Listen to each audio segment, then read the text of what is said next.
হ্যাঁ, আমি আবার চলে এসেছি একটা সুন্দর ছোট্ট ব্লগ নিয়ে। স্টার্ট কর গিন্নি করছে এখন চিকেন ভর্তা। আর আমি ডেইলি একটু ব্লগটা একটু মানে করতে পারছি না, কারণ হলো আমি একটু কাজ নিয়ে খুব ব্যস্ত। আর খুব তাড়াতাড়ি একটা সারপ্রাইজ দিব তোমাদেরকে, শেয়ার করব, তাই জন্য ওটা নিয়েও আমি একটু খুব ব্যস্ত। আহ, আর কিছুই না, দেখি গিন্নি কি করছে। কি করছো তুমি এখন? চিকেন ভর্তা বানাচ্ছি তোমার জন্য। আমার জন্য চিকেন ভর্তা বানাচ্ছে? হয়ে গেছে, কমপ্লিট। দেখি দাও, বন্ধ আচ্ছা করে দেবো। ও দেখাচ্ছি। চিকেন ভর্তা হচ্ছে। নি ফু দিচ্ছে, কিসে ফু দিচ্ছ গো? এই যে একটুখানি টেস্ট করাতে লবণ টবণ দেখে বলো। খুব ভালো লাগলো আর খুব সুন্দর হয়েছে। ইন্টারেস্টিং ঘটনাটা হয়েছে। হ্যাঁ, ওই না আমাকে বলছে না যে ঝাল হয়নি, তা আমি তো ভাবছি না ঝাল তো দিয়েছি।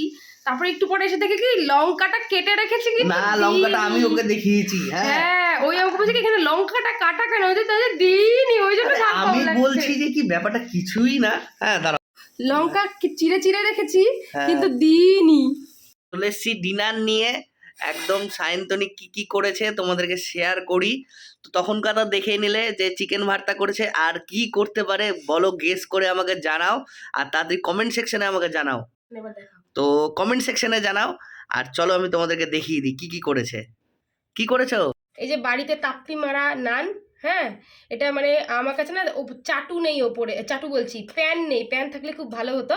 যাই হোক, এটা কোনো রকমে করেছি, কড়ায় নরমই হয়েছে বেশ, এই যে নরম হয়েছে। দিয়ে দিলাম দুটো। আর দিও না। হ্যাঁ আচ্ছা ঠিক আছে। আর এই বড় মশাই পেঁয়াজ আর লঙ্কা নিয়ে নিয়েছে। এবার স্পেশাল জিনিসটা আসবে, সেটা হচ্ছে শোস্টপার চিকেন ভর্তা। পরে তোমাদেরকে দেখানোর পরে আমি আবার এর মধ্যে একটু ধনে পাতা দিয়েছি, সেটা আর দেখানো হয়নি। তো এই যে চিকেন ভর্তা।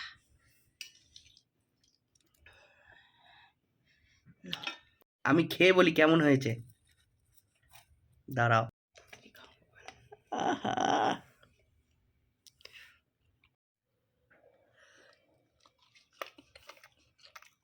খুব সুন্দর হয়েছে।